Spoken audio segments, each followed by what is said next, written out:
Hi, I'm Tim. Welcome to Watchbox, and thanks for logging on. If you love this watch, email me, tmosso@thewatchbox.com. It's the direct purchase and pricing email question line from you to me and my crew with your questions about buying this or any watch you see here on Watchbox Reviews. Email me direct at tmosso@thewatchbox.com. It's in the description. Today we are discussing the Rolex Oyster Perpetual Cosmograph Daytona reference 116500LN, launched at Basel World 2016. This is the latest Daytona and my favorite between the two options of white or black dial. As ever, 40 millimeters in stainless steel. The watch is remarkably only 12.2 millimeters thick, 46.5 millimeters from lug to lug. The watch is 50.5 millimeters from end link to end link across the wrist. Let's throw it on my 16 centimeter circumference wrist real quick, and I'll remind you that the spacing between the lugs is 20 millimeters should you wish to test your luck with an aftermarket strap. The timepiece sits flat flush with an altogether different character on the wrist than the thicker Rolex rotating bezel sports watches. It's sleek, it's slung, it's stanced, it's handsome, and it has a lovely sporty look that nevertheless wears well with formal attire, especially with this all-black aesthetic where the bezel visually extends the dial and creates the impression of a larger watch. I've seen this watch worn successfully on wrists as small as 13.5 centimeters circumference, and thus I can recommend it for wrists of that size.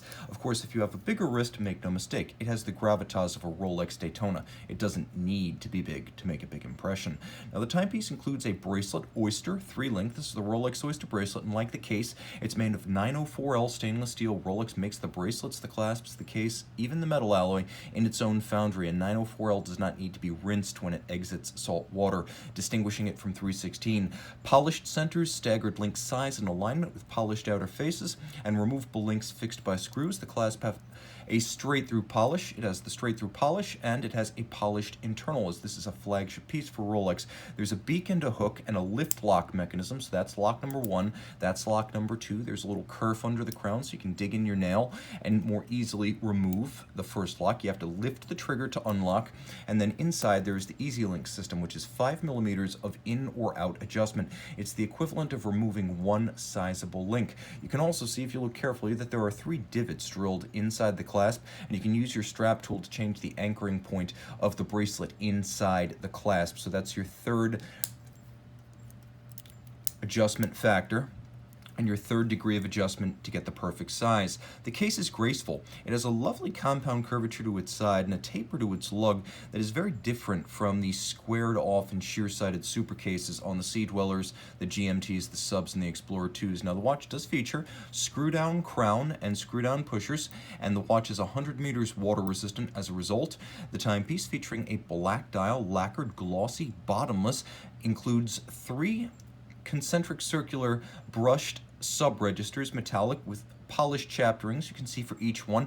Applique white gold Rolex crown, white gold loomed indices. All hands are white gold to resist tarnish and oxidation over time. You can see that Daytona script vaulted over the constant seconds down at 6 o'clock. Now, inside the case, water resistant down to 100 meters, you have the Rolex manufacturer caliber 4130. It debuted back in the year 2000, and it has been progressively refined since. Tech specs: 44 joules, bidirectional automatic winding. It uses a bearing, unlike the more common 3135 based movements, which use a jeweled staff. The bearing was first used in a winding system on this model back in 2000, so it makes for a tougher movement. 72-hour or 3-day power reserve. The watch includes a vertical clutch and column wheel chronograph mechanism, so the column wheel makes it crisp, and it feels good too. And then the vertical clutch allows the system to start without any jump or stagger. It also allows you to run the chronograph full-time with no hazard to the watch. The timepiece features a full balance bridge with a free sprung index for shock resistance.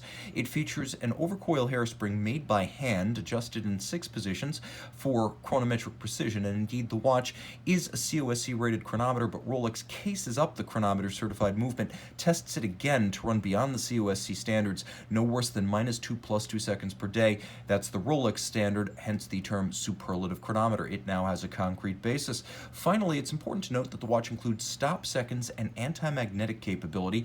As it beats away at 28,800 vibrations per hour, it does so via the breathing of a niobium zirconium anti-magnetic hairspring that Rolex calls Parachrom Blue, another one of their patented innovations. Email tmosso@thewatchbox.com for purchase and pricing details concerning this Rolex Daytona. And we're back with the Rolex Daytona by night.